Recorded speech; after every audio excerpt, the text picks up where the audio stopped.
Hey, what's up? Your girl G here. Welcome back to my channel. Appreciate you for tuning in. What's up? What it do? Y'all, we gonna talk about Love and Marriage Huntsville. I did watch Bell Collective, y'all, but there honestly wasn't that much to really talk about. It honestly was a filler episode, and I'm trying to catch up because if y'all didn't see on my community page, we recently had a whole power outage over by me. The whole grid was off.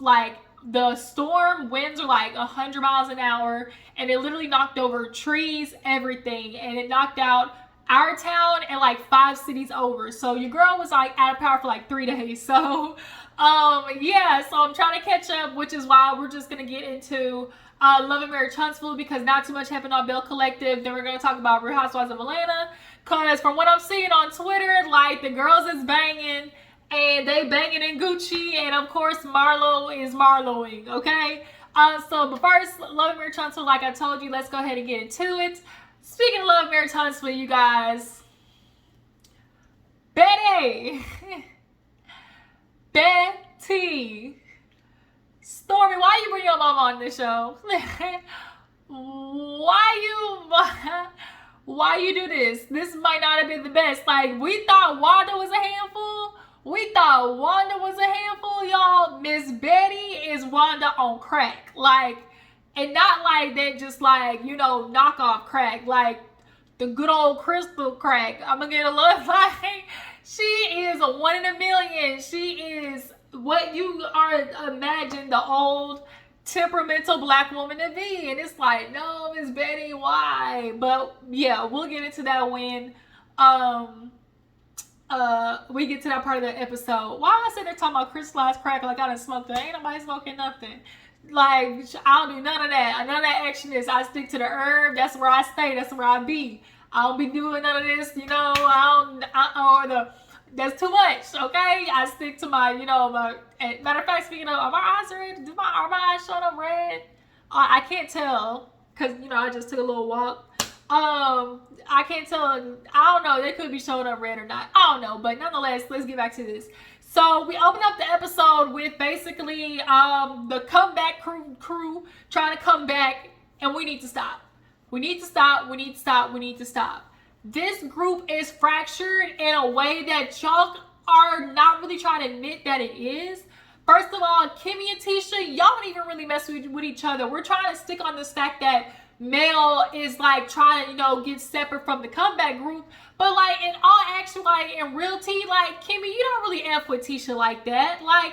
You didn't even want her moving around you. I ain't forgot that. So and then Martell and Maurice, Maurice and Marsau, they've had their little tension ever since Marsau thought he was gonna throw a little lighter fluid on Maurice's house with the damn photos. So, this group in general, like Melody said, in the episode, too much has gone on for us to, sit here and try to, come back the comeback group. It needs to stay dead where it was at. And so, Marsau and Tisha, y'all trying to come back with, like Kimmy said, under new management, and still try to use us, is really, really weird for that. Y'all are trying to use us, whatever you feel like doing, basically it was whatever you feel put on your heart to do, because we're not going to pay you, but, if you see yourself doing any part of something, we'll take it. What? And you're expecting that from Melody? Do y'all not remember what y'all just did, Tisha? The history that you and Melody have had? Do y'all... Okay, I'm not tripping, right? We know what we just watched. Okay, so basically, Melody, Kimmy got some feelings about Marsau, because the way she said, Marsau, you were the biggest dysfunction. That means the way she said it has been looking like I've been sitting back watching your ass and I've been really wanting to say something. Nigga, you dysfunctional. The way she said it, Kimmy got some words that she be saying in her noggin about Marsau. Probably the same shit that we be saying on Twitter about his ass. So they basically are trying to convince, everybody, this can work. And Money's like, girl, first of all, you just said that y'all wasn't paying nobody. You said, hard stop, we're not paying nobody. And so it's like, you can't go from that then to try to like, well, we can kind of do this if, no. And like Melody said, like, I don't mind, you know, giving my input in, but don't be like worried about Mel. Like, don't try to come, like, I'm good. Like, I was, you know, they're like, well, can you be there on the 8th? Because she's like, oh, you know, what day is it? She's like, do y'all even have a day planned? She's like, the 8th. And she's like, well, you know, I'm going to be doing something. So, you know, and so Maurice is basically like either all of us or none of us kind of at this point. But he asked, well, is it okay if Mel does like a almost like a master class essentially, because say over Zoom? But Tisha was like, no, like we can't do that. And I think it's because Tisha knows that they want to see Mel there. Like, if anything, Mel is the pulling factor for you guys, and Tisha knows it, which is why she's trying to sit here and backpedal and coochie pop. And because she understands, she said on that about Mel at the reunion, and now it backfired, and you need her, like, for real. Like, let's be real about it. Marsau, you talking about, well, we can do good without, you know, we don't really need Mel. And she's like, well, we can't. She tried to use Maurice as a scapegoat. No, because Maurice said it's either all of us or none of us, you know. So basically at this point, you know, everybody's like, all right, whatever. So we move on. Speaking of Mel, talking about, you gonna send us an email? Tisha's like, I don't even know what to send. Don't send me nothing. Like, don't send Mel nothing. Like, Mel is chunking the deuces. Like, she really is telling y'all, like, kiss my ass like I owe y'all nothing. Tisha, like, of all people, she owe you hella nothing, okay? And y'all are asking her to work alongside her ex-husband, who y'all are going to watch this back and see is currently trying to literally take her for full custody of the kids. Okay. So, Melody, she's with Nell. They go to a little stripper joint, okay? I'm about to hit the club and dance like a stripper. Hey, I ain't got it. Okay, let me stop. So yeah, Nell comes in, and so Mel finally understood that she's gonna have to spill the beans about her nigga at some point. Like, she's gonna have to tell a little bit a part about her life. And after that, you know, went around the pole a couple of times. You know, Nell, you know, she still got a little something. You know, she still got a little hip dip on them. You know, just a little hip dip on them. You know, she shows that she still got a little something. So of course, Nell, you know, starts asking questions because literally everybody else from Tisha to Kimmy, like, everybody's like trying to be the one to answer who's gonna get these answers out of Mel, and it's not gonna be none of y'all, man. it's gonna be Mel, and she knew it. But yeah, she's basically asking, like, you know, how you been? You know, I've been, you know, what's going on? Because they were like, are you gonna use this for Valentine's? Or she was like, how did it go? She said, well, how did yours go? She was like, you know, just had a little dinner or something. So how did yours go? Mel's really good at like deflecting. She was like, it was good. I was out of the country. And Nell, y'all, she made me laugh. I don't know why I busted out, but she was like, out of the country with who? I don't know. And she was like, out of the country with who? And I don't know, it made me laugh. But yeah, she was like, oh, you know, just somebody. And she was like, you know, seeing an arm or whatever. Where was that? And she was like, basically in the back seat of the car, running back, like a back meet, no, like a track meet. Ain't gotta ask me. Y'all hold on. All right, y'all, I'm back. So, you know, basically Mel was getting into answering Nell's questions, and she's like, you know, she's like asking basically how is it, you know, how she feeling about being with this guy, and she's like, you know, really good. She's like, I'm honestly surprised. You know, one of the big things she was like, because I manifested this. You know, she's like, one of the things I used to post was, you know, protector, provider, profess, and she was like, honestly, Mel, I think honestly had a really genuine moment. It was like a peak of just like a real moment with Mel, which I really appreciated, where she was really like, you know, I really didn't realize, she's like, for real, I really didn't realize like I wasn't protected, you know, in my previous marriage. She's like, I didn't understand how much like I wanted that and needed that, and how much I wasn't getting that. And I hope Martell watches this back and like really kicks himself like he already does. But like, Martell, you really, bro, you really just, you niggas just, so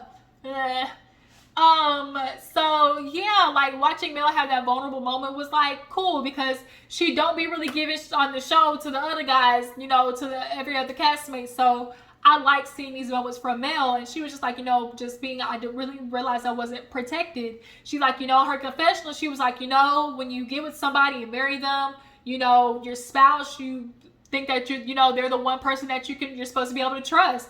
And she was like, little did I know I was sleeping with the enemy. Like, she really was. Like, y'all really are, like, I really need the other castmates. I think Kimmy understands the magnitude a little bit more, but Tisha, like, I don't think, and the men, obviously, they're not really trying to acknowledge the magnitude of what Mel went through with Maurice and Marsau. Y'all really don't want to acknowledge what Martell did, and I'm actually really glad that they brought up that whole, you know, child, you know, custody situation, like, later on in the episode, because I really need the men to watch that shit back and, like, see what your homie is doing.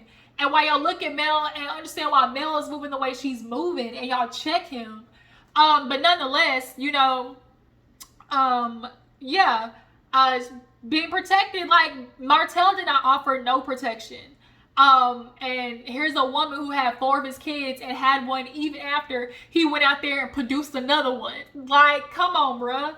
Like, that, she was like that, like, obviously coming to that realization, like, I'm sure it was hurtful. And sometimes, like, as a woman, you, like, kind of blame yourself, like, wow, like, you kind of play a part. You know, one of the things in my self-reflection is, like, you really got to think about, like, what part you take in your own suffering.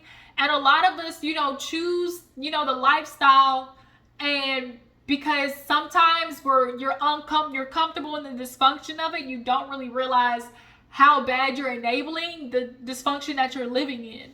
And, you know, Melody, I think now is understanding, like, it's hard for women to understand, like, how much they really enabled, because you love somebody that much. And, you know, the world tells you you're supposed to go through this shit anyways. As women, we understand that we're socialized to believe you put up with so much shit for a dude. Like, you're supposed to ride or die. Y'all know to be a ride or die. Shout out to Erica De Niro. Respawn, die, bitch, rise again from the dead, just to do it for the next man. Like, that's what we're socialized to do.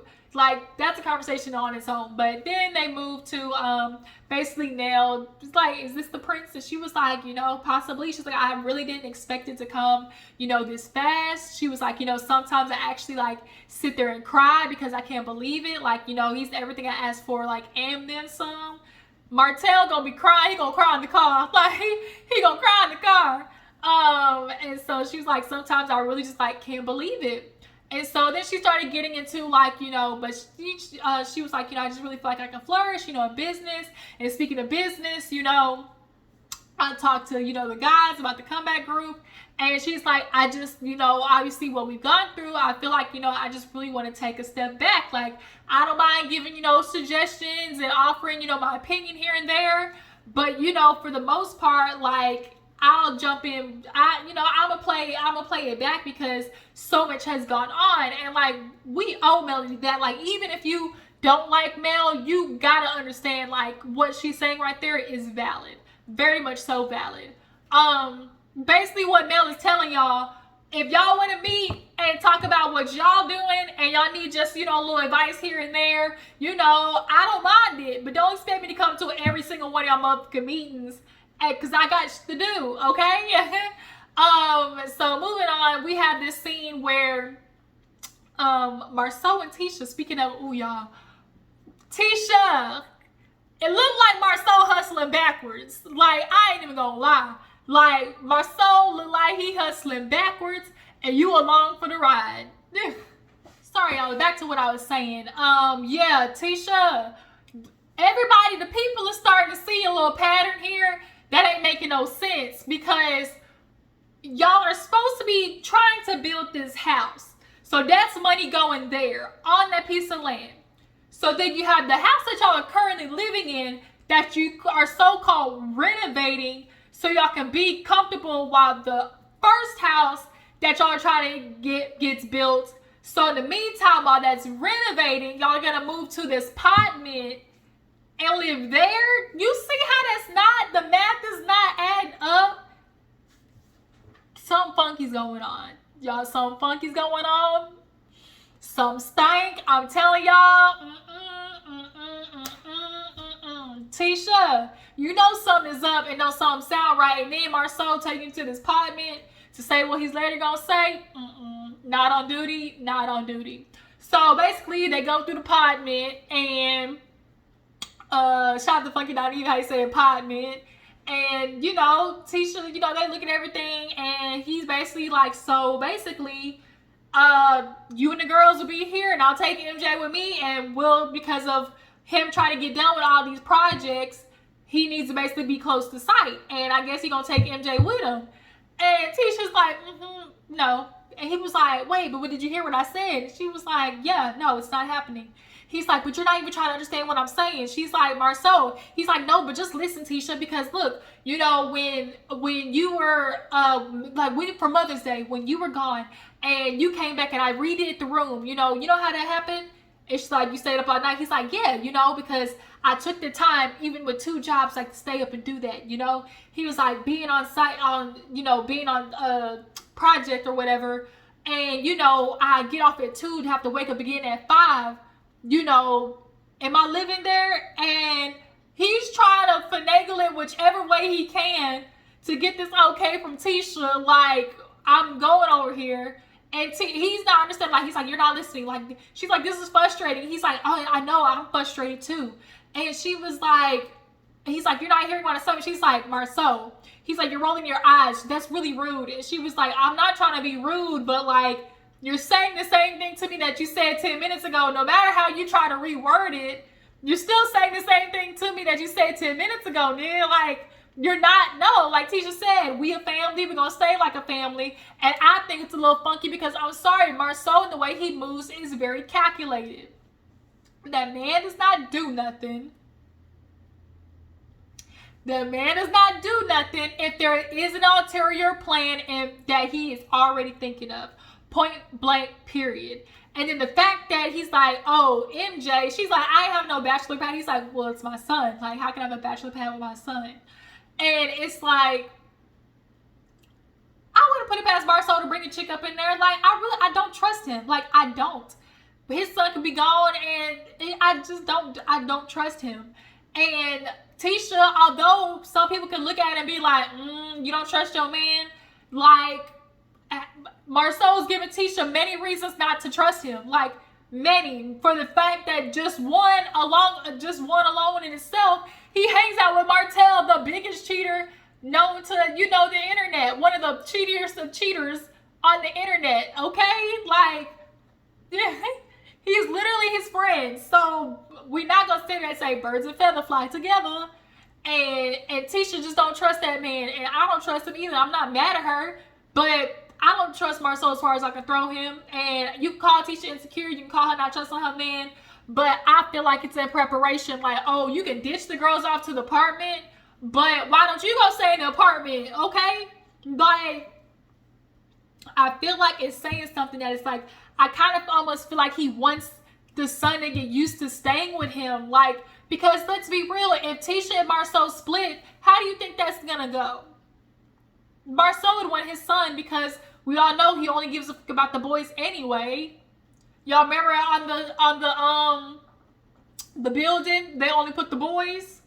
And everybody's like, and Kimmy was like, where are the daughters? So, yes, we already know how that man. I know it sounds pretty, pessimistic to think that way, but, like, y'all, think about Marsau. Come on now. The man literally made it to Africa for a whole month after dropping it on Tisha 2 days before he left. Like, come on, bro. So, yeah, Marsau, no, we together. We staying as a family. Sorry, whatever plan you thought you had, scratch it. So, moving on. What else happened? We had Mel, go to that.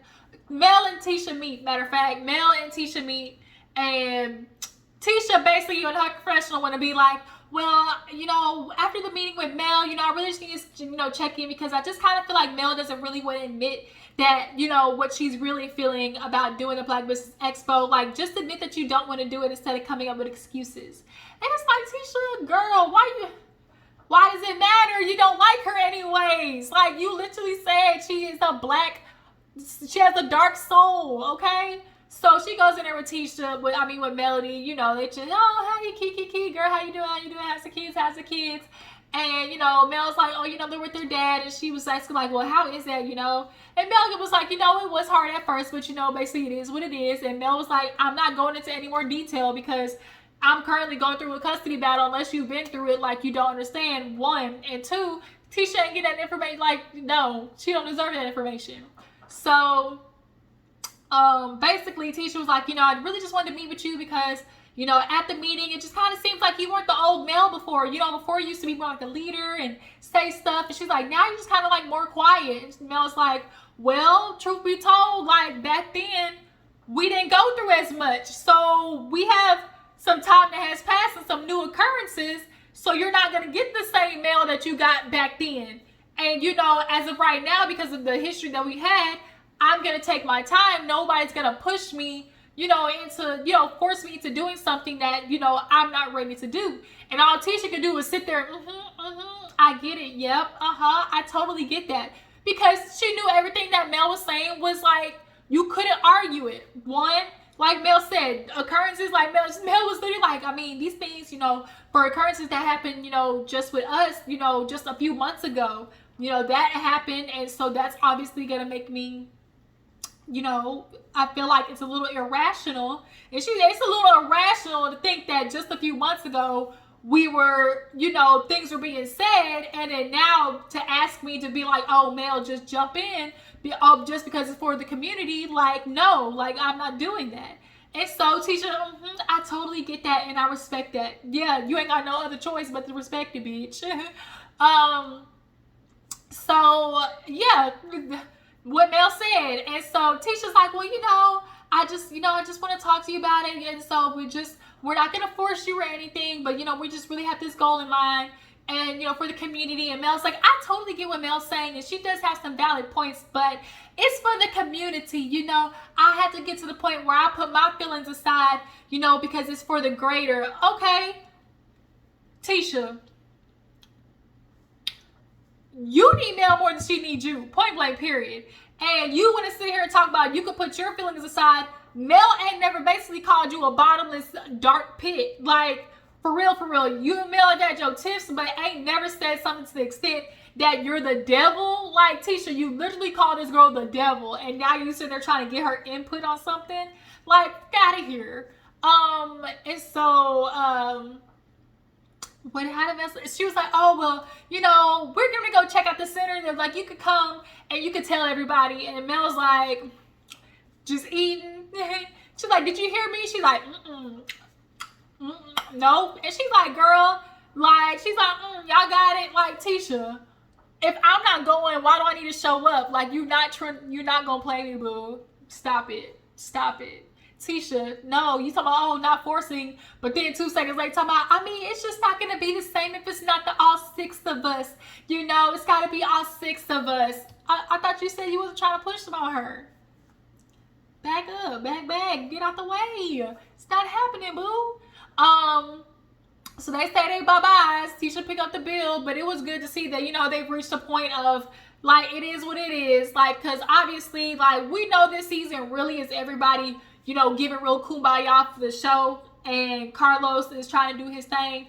But Carlos, you got to find your way back, like, truth be told, because we're starting to repeat a little bit of a pattern of things that we've seen kind of over and over. So just keep that on the noggin, okay?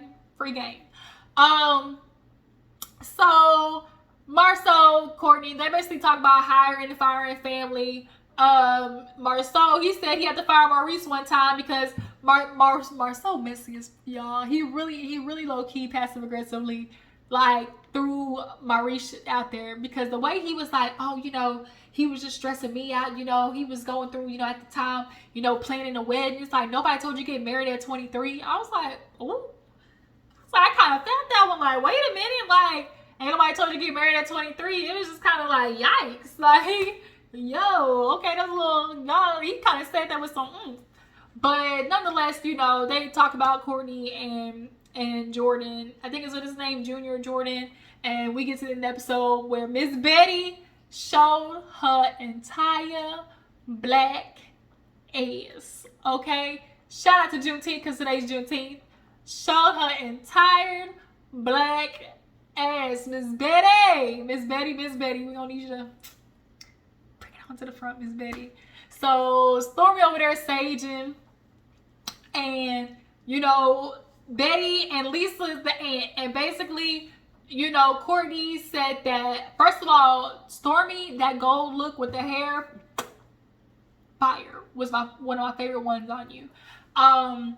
So they sit down, and Miss Betty messy ass went over there and I guess talked to her sister, and it's the contention because she didn't like how she threw it in her face. She was like, she basically came over and was like, you know, Junior got fired, right? And she's like, I didn't like being caught off guard like that. And so she was like, why didn't you tell me? She was like, well, I would have assumed, you know, he would have told you, which I would think somebody would have tell their mom that, you know, like, I don't need to tell you. But the mom, you know, she couldn't wait to run and tell it. Like, mama's messy. Like, Stormi, your mama is messy as finnuck. And she has this fascination with clearly just checking people. And you said your mama, Tisha, like, Stormi and Tisha got a lot in common, because remember, Mama Wanda was like that with Tisha. She said, oh, she grew up with her mama, like, always defending her. And Stormi, you know, said she grew up as the only child. She said her mama literally, like, didn't like none of her friends, like, you know, chased off people, like, was always, you know, behind her back and super overprotective of her. Like, Tisha and Stormi are similar in that fact. Like, sometimes mamas back the fuck up. Like, bro, it's unnecessary. And just like we tell Tisha, check your mama, Stormi, a little bit of it is like, you need to check your mama too.